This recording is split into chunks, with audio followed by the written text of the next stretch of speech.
Hey, Ricky, know what's awesome? What's that? Saturday morning cartoons. You betcha!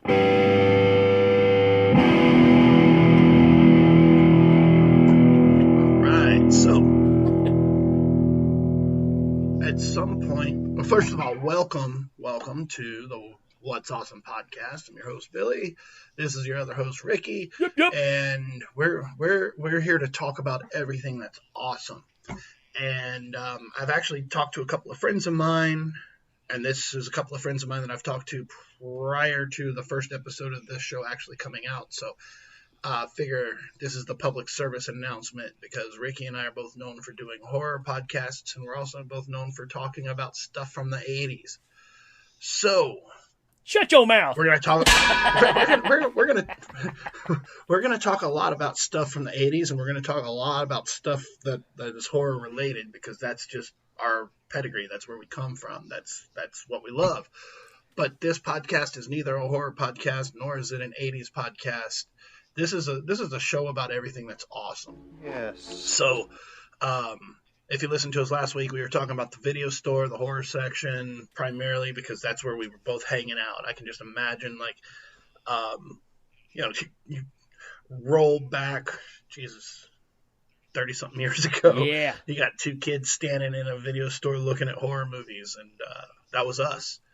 And there was a lot of really fun stuff. And right now the world is going through some really, really stressful stuff. I mean, we're all quarantined. We're all home alone. Hopefully, maybe by the time this episode comes out, that'll be all done. But, we figured it was just time to talk about some fun things. So, you know what's awesome? Beer. You know what's awesome? Microphones. You know what else is awesome? Smoking in the boys' room. It's like stuff that you just... It's awesome. We don't do it anymore because we're smarter and maybe a little bit more grown up, but it's still cool.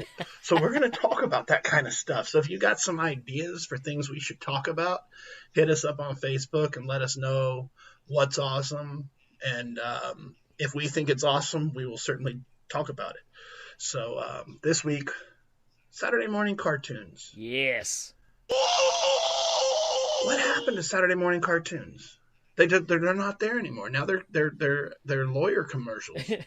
Well, you got channels that are just cartoon channels all the time now, so they feel like you don't have to have that Saturday morning thing. We had the 3 networks back in the day, and that's how we got to see cartoons. And really, you didn't see them any other time. You might catch an episode of, I don't know, Pink Panther or something after school before the Sha-Na-Na show or something. But as far as the current stuff, Saturday morning was it, man. It like one of my earliest memories. So I was a kid. We lived in Houston when I was 6. We moved outside of Corpus Christi, Texas, to a little town called Portland. And when I was 12 or 13, we moved back to Houston. So this was before we moved there. So I was 5, maybe 4 or 5 years old. I remember I had a little black and white TV sitting up on top of a chest of drawers in my bedroom, and waking up, it was still dark outside. Waking up Saturday morning, popping on that TV. It was a pull on snap switch. So like you pop it out and you click the channels. Yep. And a black and white version of Underdog.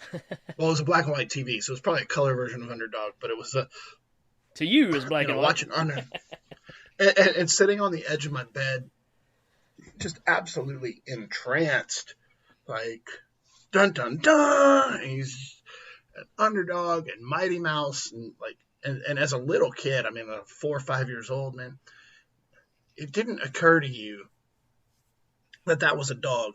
You wanted to be that guy. Oh yeah. Like you wanted a cape. you wanted to fly. You wanted that epic music screaming out behind you. Like, yeah, I'm freaking Underdog, man. And that magic, dude, that is lost. That's gone. Yeah. My children go on Netflix. They flick it. They can sit there and watch an entire season of a show in like 10 minutes. Yeah. And I'm like, man, come on. This is not as fun as it used to be. ironically for me, speaking of dogs, it was about Hong Kong Phooey for me, man. I mean, I grew up a Bruce Lee fan, so here's a cartoon where you got a dog that's a janitor during the day and a Hong Kong, superhero at night.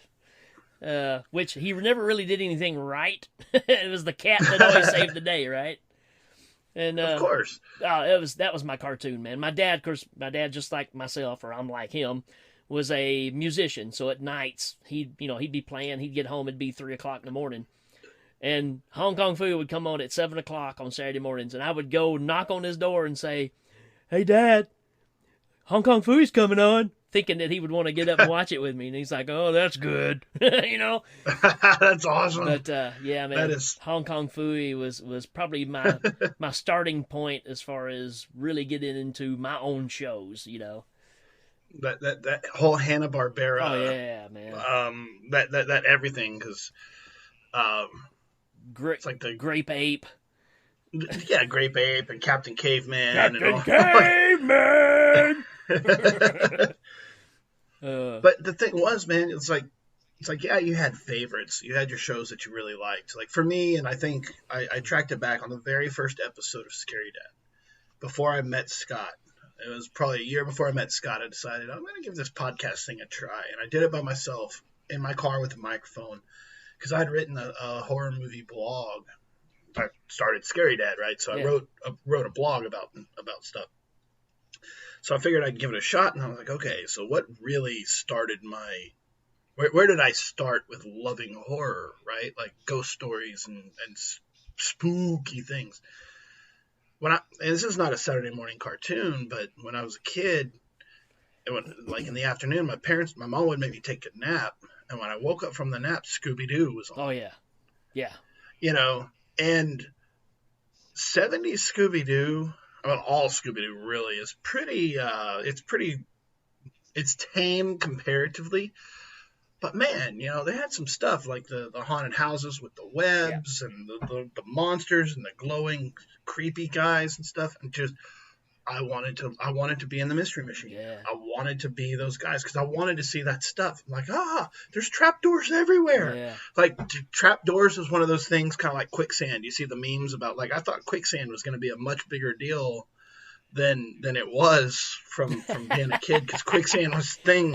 But dude, trapdoors in cartoons, trapdoors were everywhere. Yeah. Like you couldn't just walk across the floor without there being a trapdoor and drop you into a cage. Right. So, but watching Scooby-Doo, and so, man, you had your favorites. For me, Scooby-Doo's just got that special place in my heart that'll always be there.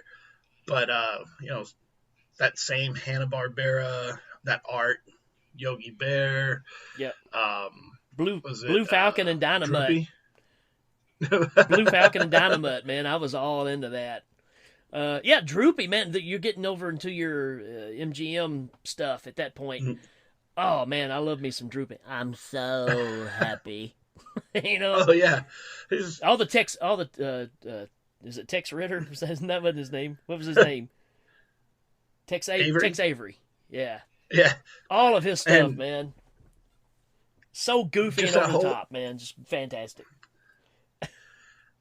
And the thing was, the cartoons would start at like 4 or 5 in the morning. Yeah. And of course, I was Central. So you'd have East Coast, Central, and West Coast cartoons. Yeah. So, like, your final cartoon would end at like 10 or 11, and then it would like change to golf. Right. Right? Like, and it would just be like this hard stop. It's like, we'll be right back after these messages. All right, they're stacking up the links here. You're just like, well, now, I've already eaten like 2 boxes of sugary cereal. You know what I mean? Like, I've drank half a gallon of milk. I've been up for like 4 straight hours. My parents are just fine with it because I'm not bugging them. Not bugging them. That was right. It was the beginning of the babysitter, right? But yeah, man, it's like right after the shmoo, here comes Wild World of Sports, and it'll be like bowling. You're like, yeah, how can you go from greatness to this, right? Exactly. God. So I remember game changer for me, big game changer, and this is again That's why we make the show, because you have these memories that just kind of pop out at you. So I was, so what is it, like 81? So I'd have been 5, maybe 6 years old, depending on when this all occurred. Sitting there watching Saturday morning cartoons, sitting there eating probably Frosted Flakes, have a bowl of cereal, watch. Oh yeah. And this commercial comes on, and it's for He-Man. Right? Yeah. Who's the big guy with the Well, the thing is, I've never seen this before. And the commercial is 2 kids playing with action figures, and the theme song's like, He-Man, He-Man, He-Man. Like, they don't have any music behind it. It's just like some dude that's like, He-Man. And there's like kids are like, I'm the good guy, I'm the bad guy, and we fight. And then it ended. I remember just literally like hopping up, running across the coffee table, hitting the floor, busting into my parents' room who were still sleeping. I'm in like these little kid tidy whities and probably a Spider-Man t-shirt, hop on their bed, and I'm like, parents. You have to be informed of the most important thing of my young life. And I'm going to tell you now, and I'm going to tell you loud and repeatedly until you buy them for me, all of them. And that was a Saturday morning. Like that was probably between Spider-Man and His Amazing Friends and the Looney Tunes, but I was just like, boom, flying, like, but I didn't know it was called He-Man. I thought it was Key-Man. I didn't know what the hell He-Man was. Right. To like the way the guy was saying it, I thought it was, and it made sense because in the thing, He-Man's sword was the key to Castle Grayskull. Yeah. So I was like, well, makes sense. Like, I need the Key-Man stuff. Your parents are probably going around going, what the hell's a Key-Man? I can't find it anywhere. Yeah. My poor parents were just like, and so then my parents spent the next 10 years walking around on, like, stepping on weapons and stuff, because I already had the Star Wars guys. Right. So mine's a little earlier than yours. So 75 is, I'm a 5 years old, so that's when I really start paying attention to TV. Like I said, Hong Kong Phooey was the big one for me, but I loved Space Ghost. I loved the Herculoids. Because they had a show that came on at the same time. It was all tied in each other. Freaking Thundar the Barbarian, man. Fantastic. Dude, Thundar was awesome. Yeah. I remember Thundar. Thundar was great. It's still fun to watch. I mean, even if you do it, it's like they combine Star Wars and Conan is what they did. Mm-hmm. It's fantastic.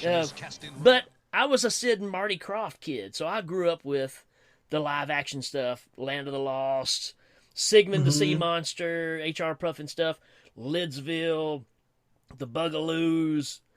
So I grew up with that coming out of the mid to late 70s, and you could tell these guys were just in the back, Sid and Marty Krofft, smoking a big blunt, going, it'd be funny for the kids. A talking tree that looks like Jimi Hendrix. Yep.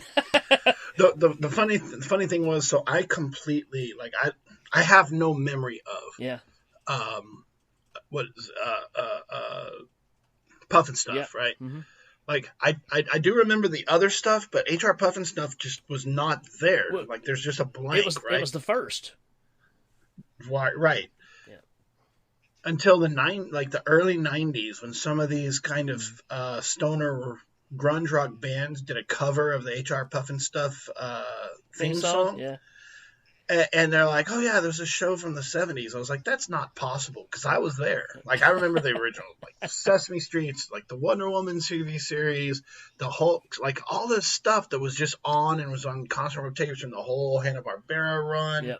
Like all of, like, if it was in the late 70s, because I was born in 75, my parents let me watch pretty much TV all the time. Like, my mom was a stay-at-home mom, so my dad worked all day. Mom was a stay-at-home mom, and like, she had a schedule. It's like, be awake and watch TV and eat lunch, take a nap, wake up and watch some TV, and then Dad will come home and we'll So I watched a lot of TV when I was Yeah. little.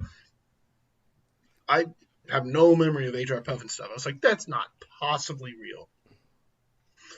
But I mean, seriously, like well, they're making this is one of those, because you had a lot of this in the early '90s, or like kind of the early to mid '90s, of a whole lot of retro. mhm.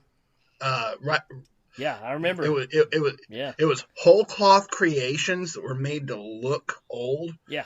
and I was like, that's what this is. There's no possible way that this was actually on TV for kids. This is like the hamburger guys. Exactly. That's the McDonald's the characters. Hunger Yeah. Force. Well, the like, McDonald Land characters, the hamburger, Yeah. Mayor McCheese, and all those, they were inspired by H.R. Puffin stuff. Puffin stuff was 71 to 74, so it was, Yeah. and all the other shows, Sigmund and Sea Monster, all that stuff was mid 70s, and that's probably where you kind of start putting some Yeah. pieces together. So yeah, because H.R. Puffin stuff was kind of alone for a while, and then you got, I think Lidsville came out next, which is Butch Patrick. From the Munsters, where he goes into a weird world where everything is hats, and Charles Nelson Riley is the bad guy, and of course That's awesome. it's great. You ought to check it out, and I'm sure you can find it on YouTube. Of course, you had Electra Woman and Dinah Girl. You had the Far Out Space Nuts, which was Gilligan, and I can't remember the other actor's name. But not that Gilligan's is the other guy's name, but Bob Denver. But Right. the other guy was kind of a big chunky guy. But you had all these shows; they were just cranking out stuff, man. But one of the biggest influences on me was the Shazam and ISIS hour. Oh, dude. So again, when I said my mom used to make me take naps, when I'd wake up from taking naps, like Scooby-Doo would be on her Sesame Street. Like there were certain things. Yeah. But Wonder Woman and Incredible Hulk, Yeah. they followed each other. Yeah. Or in my head, they followed each They other. did. Right? But I found a video clip or an audio clip looking for sound effects for Scary Dad, and it's like a very special episode thing coming on, like it's cut in. It's like Wonder Woman and the Hulk will not be seen tonight because we're cutting in with the Grinch or something. And I was like, oh crap, they did follow each other. Yeah. Like in my head, they were just like back to back, but of course, this is like years and years that separated them. Right. But Shazam and ISIS. Man, still to this day, if you get a chance, pull up some footage of ISIS. Man, you talk about a good-looking lady, man. She was gorgeous. Shazam, not so much gorgeous. Yeah, he's not so gorgeous. Well, the thing was, and Saturday morning cartoons just lead to some conversations. It was probably 4 or 5 years ago. So my dad died in 2014, so 6 years ago. But he was always he was not a comic book nerd. He was kind of just a cool sort of rock and roll guy, and Yeah. But I remember being a little kid, and I don't remember how old I was, but I was obviously very small.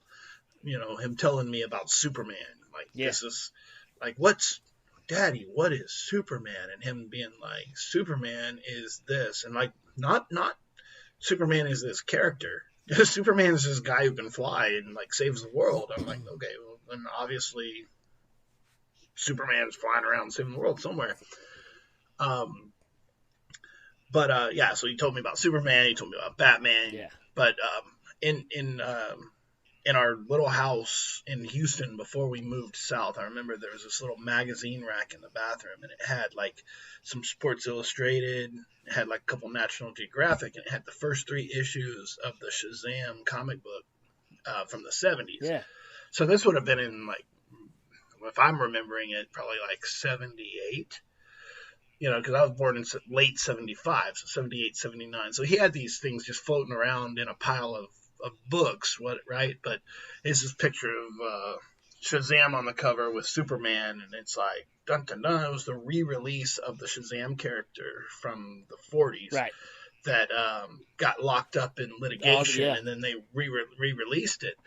And he had the first 3 issues. Well, a few years ago, I was on eBay, and I just oh, hey, first 3 issues for like $50. I was like, sold. Because I remember those things floating around. I like have no idea where they would be now, but I bought them. I'm like, yeah, that's from my childhood, right? Like, I'm keeping this. This is awesome. Sure. Yeah. My dad was real big into superheroes. Like, well, I was, and just like you said, to me, Batman was first. I was a huge Batman fan as a kid. I had, all the Mako dolls.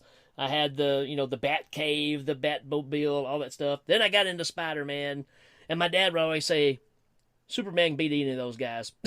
oh, yeah. And he'd always throw that in my face. My dad would say the same thing. Superman beat all those guys. He'd just be like, those guys are cool, but Superman would just... And I was like, yeah, but it's like he's not wearing a mask or anything. How cool can he be, But he would always throw that at me. And here's the thing, man. So, as a kid, Saturday morning, Justice League is coming on, the Super Friends. And I got me a big bowl of Captain Crunch with Crunch Berries. I'm opening up 3 Pixie Sticks, pouring that on top of the cereal. Of course. And... by the end of the episode, my hair is standing up because of the sugar rush, and I'm running around, and I'm a combination of Superman and Samurai and Apache Chief, and dude. So I don't remember when it started, but from the time I was probably about 4 till the time I was about 10. Every single towel my mom had a big ass hole ripped in each corner because they get a safety pin. Oh yeah. And dude, I would safety pin a towel over my shoulders, and it would be a cape. It didn't matter what color it was. Most of them were red because I was Superman or Batman or red or blue. But I had this big one of those huge safety pins. And I tell you what, when you're running and you catch your cape on the couch and that safety pin pops and jabs you in the neck, it hurts. I remember a while. I don't have any tattoos. A friend of mine, what are you, scared of needles? I'm like, you bet your ass I am. I've stabbed myself in the neck with a needle so many times. Yeah, man. Fantastic. Yeah, it's amazing because it really just opened up your imagination. Whatever you were watching, you were instantly becoming, right? Yeah. As soon as the episode was over, you're, whoever you were watching, Plastic Man, whatever it was, And it really didn't matter. You're just like, okay, like you flip from underdog to Jabberjaw. Oh yeah, to Spider-Man. Right? Hey, do you remember Mr. Jaws? Nuh-uh. Okay, so this was on during the Pink Panther show, and you had a shark that rode around, swam around with a top hat on, and he would chase this little goldfish all the time. He'd come up and go, "I got you," and it was Mr. Jaws. That was the name of the show. If was it on Pink Panther? I believe so. It might have spin off and became his own show, but it was very popular there for a couple of years, and it just kind of disappeared. But I remember watching it, and then the ant and the aardvark would come on. Hey, what are you gonna do? You're gonna chase the ant. I remember that, and thinking about today's cancel culture and certain voices. Yeah, it's and of course, if we're talking about Saturday morning cartoons, we won't even start talking about it yet because it's just the king of all. But certain voices, certain attitudes towards things, and we're just little kids being I don't like aardvarks. I like ants.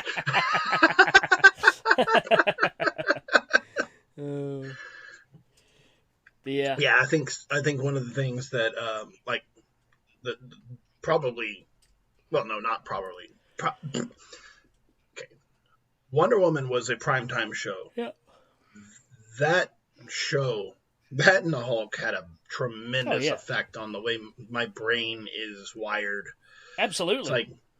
It's watching the Wonder Woman show, my wife's like, "You have a type." And I'm like, "You're damn right I have a type." Because I remember, I was 5 years old. I would open my eyes it's called and Linda see Carter. Linda Carter spinning around and running in slow motion. That was... Oh And, and of course, Incredible Hulk with Lou Ferrigno. man, And that opening, dude, the opening where of course you seeing him getting that in that chair, and it's doing the scans and all the stuff, and then it shows him when he's changing that tire, and he changes. Used to scare the crap out of me, man. dude, the Hulk is one because I am such a horror movie fan, but even as a little kid, it's like I remember being just I loved the Hulk. He was my favorite guy. Like I loved him. Yeah. But he was also scared the Sure, hell out of yeah. me because he was so just and it, You know, and like the writers and the comics have made him so thoroughly invulnerable to everything. But if you watch some of those shows, when he gets shot, he bleeds. yeah. He like takes a bullet and he like gets mad about it, and he doesn't really stop wrecking shop, but he's still got a bullet in him and he's still bleeding out of his chest. He's like And you can't overlook the fact of Bill Bixby making you care for this character, man. He in my mind, I like Ruffalo a lot, but Bill Bixby to me is Banner. I mean, and Ferrigno to me is the Hulk. Yeah. Like I do like I like Ruffalo. We just started watching the. Hold on, I'm gonna put a pin in that. I want to go back because when I was talking about Wonder Woman, I said my favorite Saturday morning cartoon was Spider-Man and His Amazing Friends. Oh yeah. And it wasn't because of Spider-Man or Iceman either. Yeah, I know. Like, dude. Love them redheads. And the quick funny story. So that show was on Netflix. Yeah. They took it off maybe like 3 or 4 years ago, but it was on Netflix. And when Juliet was she was 4 or 5 years old. I'm like, hey, babe, come sit here and watch Spider-Man with Daddy. And I'm sitting here watching Spider-Man. It was like Saturday morning, like we're watching Saturday morning cartoons, and somebody shoots Firestar down out of the sky and like picks her up and carries her off, and my wife just kind of like stumbles through the house like looking for coffee, and she's like, what are you watching? Because it's like this full-on crotch shot of like of passed out fire bodysuit, Yeah. which is just just a naked form that they painted, right? Sure. Yeah. But yeah, so I have a type. Yellow bodysuits and red hair. Oh man. But nah, dude, like my moment with that was Debbie Harry, man. I saw Debbie Harry perform she was Blondie, performing on American Bandstand, and I'm probably 7 years old, and I'm just like, wow. That was kind of it for me, so. Yeah, see, I got that thing for brunettes, so it's. Well, ironically, my stepmother looks a whole lot like Linda Carter. Yeah, which I was a fan of Wonder Woman too. So when my dad remarried, I was like, "Yeah, Dad, there you go, man. you're the man." Go, Dad. Well, I don't know if I told you this story or not either, but we went to school together. She's only a few years older than me, so my dad is the man. And you're Ted. I'm Ted. Yeah, you better believe it. Yeah, that's exactly it, man. That's awesome. I mean, my wife is 2 years older than me, and then my stepmother's like 4 years older than me. So, wow. So I'm gonna start calling you Ricky Morgan Esquire. Esquire.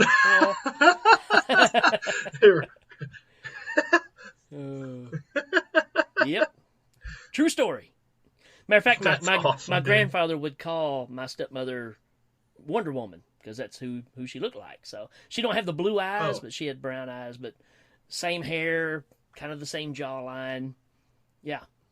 She's yeah. The world's a strange place, man. And my wife looks like Meg Ryan and Nicole Kidman kind of mixed. You can't lose. Yeah. Can't lose with either of them. Yeah. Put them together, and you win. Did I say I liked Blondie? There's a type yeah, right? there, right?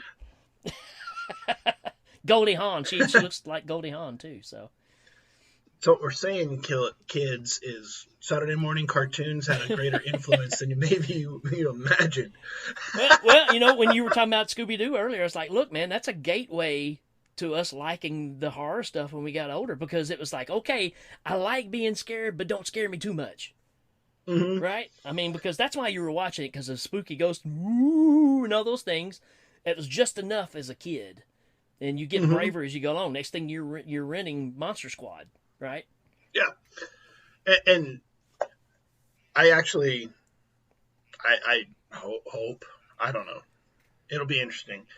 The whole thing, Bloody Disgusting, which is the kind of that they're part and parcel with Fangoria at this point. Yeah. Put out a call for articles, and I submitted a couple of article ideas to their queue. Cool. And one of my article ideas was pretty much what this show is. It's like just a nostalgic look back at what, like how wrapped up in scary we were. Like, you listen, and I said at the beginning of the show, this is not a horror podcast. We're not talking about that, but it's like you look at Scooby-Doo and you look at kind of like some of the Disney stuff, a lot of the Disney stuff with the Lonesome Ghosts and Casper the Friendly Ghost. Even the Wicked Queen and Snow White. I mean, these horror elements were everywhere. And like as a kid, you had like the Weekly World News on the newsstand, and you like laugh at the Weekly World News. Dude, that was full of ghost stories and cryptids, and it was right there, and it was at eye level when you were 8. Yeah. Like, you just turn your head and be like, it's a monster, and it's a true story. Like, oh man, monsters are, you know what I mean? And we were just surrounded by it. It was just a matter of course. So it's very difficult to break out of that thought process, because I mean, it was just everywhere for us at the time, and like Jabberjaw and stuff like that. That was directly influenced by Jaws. Yeah, like, oh, without a doubt. Sharks are popular. Kids like sharks. Yeah. Like, draw a shark. You had Godzilla cartoons and all that stuff too. And I mean, even look at the bands that we liked.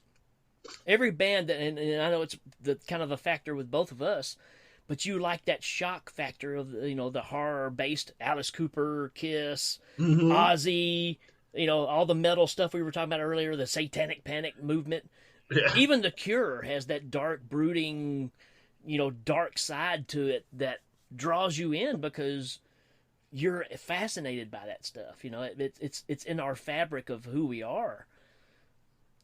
The question is, what's in the box? What's the story? Yeah, right. That's like to throw back to last week, and with the cartoons is like a little bit more passive, but again, like He-Man, it's like, here's this Castle Grayskull, here's this skull-shaped castle. Yeah.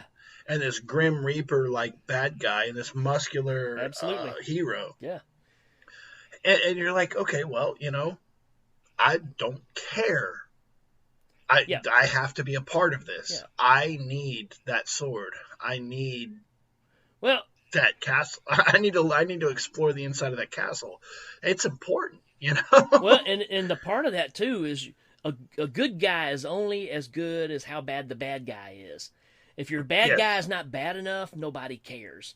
And I think we talked about that during the Star Wars stuff we were talking about. It just, our bad guys aren't bad enough anymore in the newer version of what we're seeing, and it really kind of puts a damper on how much you care about the other characters because you don't feel threatened. Yeah, it's very difficult to sympathize. Well, not sympathize, but yeah, when your bad guys are totally bad, like there's a delineator. Like whenever it's like, okay, well, here's a sympathetic. It's like he's really bad, but you kind of understand why he's doing all the bad stuff. It's like that's why, kicking back to like Friday the 13th. Sure. It's like in Jason versus Freddy, when they're like, okay, well, Jason's kind of sort of more technically the good guy, and Freddy is more technically the bad guy. It's like, I'm sorry, dude. Go back and watch those Friday movies. He's not a good guy. He's not sympathetic in any way. there's no. I'm sorry. I'm not going to accept that. Right. Like, Yeah. if you want to like stand here and have this weird scale of justice and discuss who's more evil between Jason and Freddy, Yeah. I think Jason still tips the scales a little bit. Sure. Because he kills a dog in part 2. Freddy never killed a dog. Well, Freddy Freddy came back when a dog pissed on his grave, so it's like, payback. Yeah, so it's like, but there's no like, oh well, Jason drowned, so we should feel sorry for him. Like, Yeah. dude, that guy killed like 200 people. He's not a good guy. His body count, right? I think, is past Freddy's for sure. So yeah, big time. Yeah. So you were talking about the Marvel, like Spider-Man, like Captain America. I was gonna get to. I said let's put a pin in it. We were watching the Marvel movies. Yeah. I finally got we were watching in order, not in order of release, but chronological. Right. So you start with Captain America, then you go to Captain Marvel, Right. then go to Iron Man, and my daughter's like, I can watch these. I'm like, we're in quarantine. You can pretty much watch whatever you want as long as. So we watched Captain America, and we were talking about Ruffalo and the Hulk and the difference.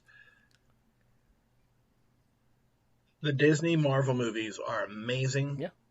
I've been in the theater. I've watched every single one of them in the theater. I've been like within the first couple of days of them coming out. They're absolutely amazing. Yep. I've got no arguments about it. The Hulk, like every single one of those characters are better rendered than any of their Lou Ferrigno's still the Hulk to me. Yeah. It's what you grew up with. Man. Ruffalo's a good banner. Yeah. But Bixby's a better banner. Yeah. I agree, man. There was something about you felt such sympathy for him. Come on, man. That music at the end of the Hulk episodes, that's the saddest music ever recorded, man. It was beautiful. I mean, he's ripped up all of his clothes, and now he's having to leave this town, so they can't find him. He just wanders to another town. It's just like, holy crap, man. This dude's just doomed, Yeah. Yeah, I mean, fantastic. He can't go anywhere without getting in a fight either. Yeah. That's the thing. It's like I've lived my whole life without really getting in many fights at all. Like I've been in a couple because I was stupid, and I've been in a couple because I couldn't avoid it. But like in 44 years, that's like 4 fights. And most of that was when I was a teenager. Yeah. This guy, every time he like walks, he's like, "Hey, I just need to get some gas." And there's some punk being like, "Hey, you want some gas, huh?" Man, yeah. Like, you don't want to make me angry, man. Yeah, great stuff, man. The Laugh Olympics, man, where you kind of had all the Hanna-Barbera groups fighting each other or competing against each other. I love growing up watching that stuff. We kind of brought up the whole Tom and Jerry aspect there. And like you said, there's a group we're not talking about that is... We're about to, though. Yeah, which is, because it's the Hall of Fame. Yeah, come on. Warner Brothers. When I...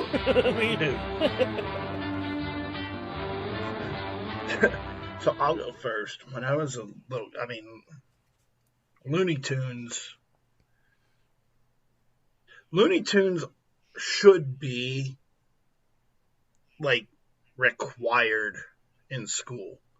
They should make kids sit there for an hour and watch Looney Tunes before they get into any of their bullcrap stuff. And when I say bullcrap stuff, let me just segue for just a second. We're still quarantined, right? Yeah. I have a full-time job. My wife has a full-time job. We're both working from home. Sharing an office. The school district sends home the work. And I mentioned this in the first episode. Yeah. Today they sent home a helpful schedule. This will help us with our homeschooling. They sent us a schedule. And this schedule is broken out from 7:30 a.m. to 2:30 p.m. From 7:30 to 8 is breakfast. From 8 to 8:30 is reading. From 8:30 to 9 is discussion of the reading. From 9 to 9:15 is, and there is no break. Like there are little breaks. Like, oh, like go outside and run around with your kids. Get them a break. It's like, when am I supposed to work? Like I'm about to send the school district a bill. Like, okay, well, now I'm a kindergarten teacher and a third grade teacher, so you got to send me whatever a salary for like being a teacher is, because this is ridiculous. Everybody's about to freaking just like squeeze each other's head off. And you know what would make it so much better? Some Bugs Bunny. Dropping an anvil on some stupid coyote. Like, bonk. You know? Or Sam the shepherd dog beating up the coyote. Either one, you know. Exactly. Poor coyote, dude. He gets a bad rap, but he's a cool guy. Like, at least he keeps trying. Yeah, man. I mean, there's... well, the other night, you can pull up on YouTube where people have just thrown together 4 hours of just Warner Brothers Looney Tunes, and you just throw it on, man, and you can just sit there and just go through every one of them. I would almost rather sit there and watch those than try to find something halfway interesting to watch on Netflix, when I know that this is really going to give me what I'm wanting internally, which is comfort, because it's like an old friend, right? You grew up, and hilarity. You grew up watching this stuff, and it's still funny. You may even pick up on a few jokes you didn't catch as a kid that you pick up on now. Man, Bullwinkle is big time, full of them, man. Okay, I'm gonna have to go back and watch Bullwinkle, because like maybe about a year ago, I found a DVD box set of Looney Tunes. Yeah. It was like 3 discs, so like 2 or 3 hours of content. I brought home. I was like, okay, girls, whatever it is you're watching that sucks, I'm gonna put this in, and you're gonna forget about it. And they both sat there, eyes open, mouth dropped, laughing at every joke. Yeah. They were just like, we need more. And eventually they watched it so much that they got tired of what we had. Yeah. Which is fair enough. I'm like, they're just like, but I'm sitting there watching these Looney Tunes with them, and it is, I realized that at the time they were making the Looney Tunes, that it was a business. Yeah. It was a corporate thing. They said, hey, here's your storyboard. Hey, artists, art. Hey, voice actors, act, do things. Yep. But there are so many layers to the jokes. It's so transcendent from just little characters walking around and like what they say and what they do. Yeah. And even that just random anvil drop. Yeah. You're like, yeah. Okay, it's like a perfectly timed drum beat. It's just like it really does. It's they cared. They weren't just throwing slapstick together. There was really a rim shot. Right. Well, to me, it was always like they knew how they built this barrage of characters that had a wide spectrum, and you could pick any scenario, and a certain character was perfect for this story.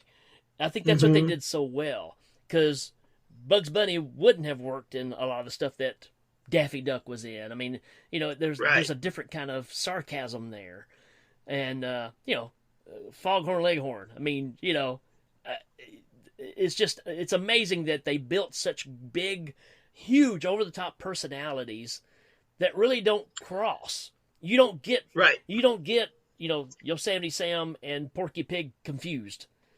Right.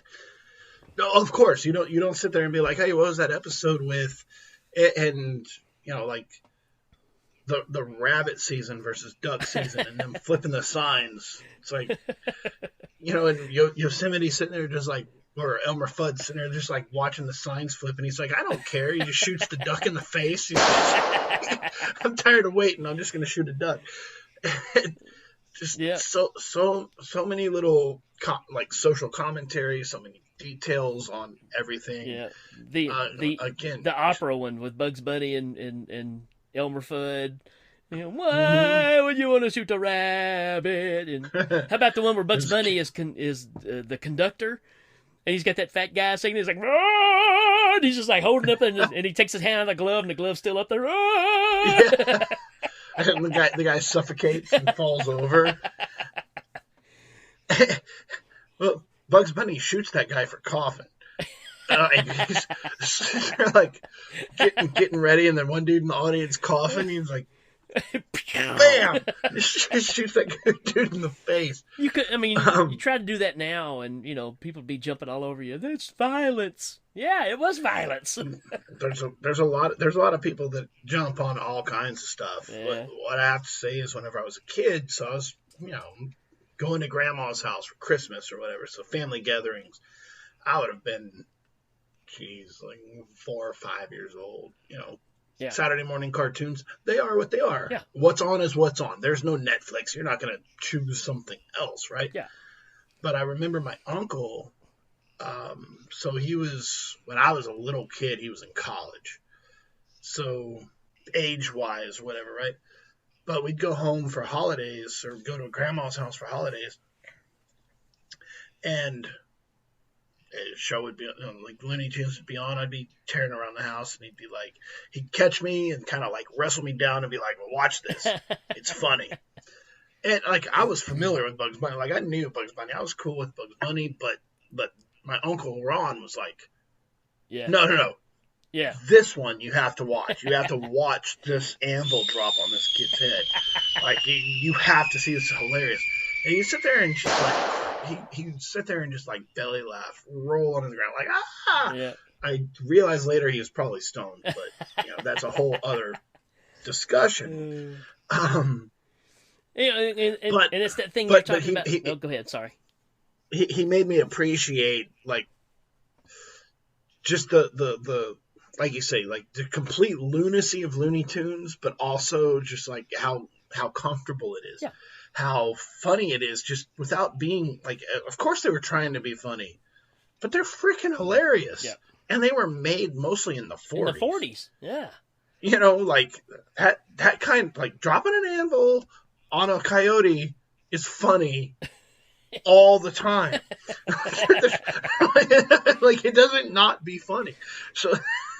And getting back to the whole violence thing, I remember people saying, "Oh, you're letting your kids watch that, and that's teaching them violence." And never once did I go out and try to paint a cave on the side of a rock so a car would try to drive through it. Or I mean, I never tried to drop an anvil on somebody's head. I remember the first time my grandfather had an anvil bolted to a workbench in his, and like this is my grandparents we didn't see very as often because they lived further away. So the first, like I was probably like 12 years old. Like it's not the first time I've seen an anvil. First time I ever tried to pick one up. Right. Like. Sorry, I was plugging my phone. Yeah. Hello. So he's like, I'm like, oh, what's that? Is that because I thought it was a vice. Because, vices have the. Yeah. Like, what, it's like, oh, what's that? He's like, oh, that's he's like, oh, it's a little anvil. I used to do some metal work. And it was sitting on a bench. And I went over there and I was like, I kind of wanted to ask him if I could have it because I thought it was cool. Yeah. But I was like 12 years old. And like, what am I going to do with an anvil? Drop it on a rabbit's head, right? Like, I don't know what an anvil really is. But I do remember trying to pick that thing up and being like, this thing is heavy. Yeah. I get the joke now. Yeah. like if you drop this on somebody, it would kill the hell out of them really, really fast. This is like it's not a good idea to go running around dropping anvils on people. Right. And that makes it even funnier because you're just like, I guess if you know what an anvil is, you're like, yeah, that's pretty funny. If you don't know what an anvil is and you discover it, you're like, oh. I've been enlightened. There we go. It's kind of like my daughter grew up watching. She got hooked on Futurama back, when she was in high school. It's a great show. Oh, it's fantastic. And she had just got through watching the 70s remake of Invasion of the Body Snatchers, Mm-hmm. which absolutely floored her. She was just blown away by this movie. Of course, the ending of it just traumatized her. And That's an amazing Yeah. remake. Yeah. Like that's probably one of the best remakes of a horror movie ever. right, Because it's fantastic. got Donald Sutherland in it, Exactly. like doing the Yeah. thing at the end, like and the dog. Oh, the dog freaked me out. But she was watching an episode of Futurama, and there was a scene where they're pretending to be robots, and they're all dressed up, and they're walking by, and then one of them realizes it's not a robot and looks at them and goes, "Ah!" And she was like, "Oh my God, they just referenced Invasion of the Body Snatchers on Futurama," and she got the joke because she had seen the movie, you know. And I was Of course. Yeah, and, I love when, like you said, you get that revelation of how these things tie together. Mm-hmm. Yeah. So that's just a cool little, life imitating art, vice versa kind of thing. It's pretty cool. I'm going to top line a couple because you were probably too old. I was a little old, but they were on because my sister was younger. Yeah. But these deserve honorable mentions. Sure. I was not too old for the Smurfs. I watched the Little Smurfs. Yeah. My dad used to crack, like you said, your dad's like Hong Kong food. That's awesome. My dad'd be like communists, and he didn't say it like he was joking because Yeah. I didn't have any idea what communists were. Right. He's like bunch of communists, crack a joke and walk off and go to the other room. Muppet Babies, Yep. which was ridiculous, Yep. but. If you watch Muppet Babies, a buddy of mine who has a podcast talked about how like he's 10 years younger than me maybe, and he's talking about how he didn't really understand Star Wars contextually Sure. because he only knew it through Muppet Babies. Wow. And I was like, I never realized it either, but yeah, they had so many references to Star Wars in Muppet Babies that kind of opens that whole thing up. Yeah. So I've got a younger sister that's probably closer to your age, maybe a little younger, but yeah, the Smurfs. She loved Punky Brewster, all those shows, and and definitely she loved the Muppet Babies. So I grew up watching all those, even though I didn't really want to. Right. Well, it's on because it's Saturday morning, and Right. what do? You eat sugary cereals, and whenever the Muppet Babies are on, you hope your dad doesn't remember to tell you to mow the yard, Right. because that's how old you are now. 'Cause before you just sit there in your underwear and tell him to buy you He-Man toys, but then 6-7 years later, while Muppet Babies are on, he's like, "Oh yeah." But then it turned into Care Bears and then Rainbow Bright, and by then I was like, yeah, I'm checking out. Yeah, I'm done.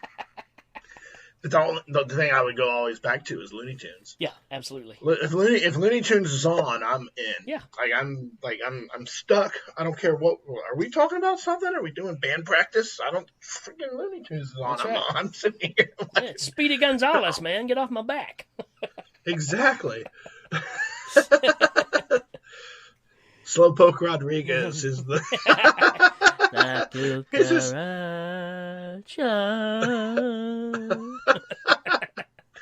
So good, man. So Yeah. good. All right, man. Well, I think we went past time again. That's okay. What's your final thoughts? Well, I'm gonna go. I'm gonna drop my final thought in real quick. I'm gonna have to say Wonder Woman was not Saturday morning cartoon, but Firestar was. Spider-Man and his amazing friends. There's a yeah, There- it's just you're a little kid, you're a little boy, and you watch Firestar get shot out of the sky. That's yeah. game changer. Yeah, sure. Saturday mornings when you were a kid, it's what you lived for. You got through the school week. Saturday was your day, and it started with your favorite shows. So it's almost like that was the whole point of making it through the week. It was to be able to gain control of the TV for 4 or 5 hours and watch the stuff that you want to watch. And usually after that, for me, it led into Memphis wrestling. So, you know, if I wasn't in a location where we picked that up, like I said, it ended up being Wild World of Sports. And you just crossed your fingers and prayed that it was either the Chinese Acrobats or the Harlem Globetrotters. You know, that's what you were hoping for in that part of the afternoon. But, you know, you always try to figure out if you could go back to a certain time in your life, what would it be? I tell you what, it would be hard to beat one of those Saturday mornings, you know, with my dad asleep in the bed and me in front of the old huge console TV. Yeah, man, just golden times. Same thing, man. Relive. I've had the conversation because my wife and I've had the conversation. It's like, you know, it's like, oh, would you go back here? Like, good times. You know, people always be like, you know, it's like, well, you know, my life is pretty good, but there's a lot of places I'd like to go back and visit. Yeah. Because, you know, Saturday morning cartoons, hanging out with Dad. You know, Dad telling me Superman could just would just take a deep breath and like blow all these guys out into the space. Man, that's so much problem. Like that same thing. He's like, man, he could just thump his finger and blow them all away, you know. But yeah, man, it was good. It was such good times. So yeah, that is what's awesome, man. That's right. Well, we're gonna talk about what we're talking about next week. If you've got other things you want us to talk about, what is awesome. Thank you guys for tuning in. This is episode 4. I'm gonna do some quick math and assume that we're gonna do episode 5 next week.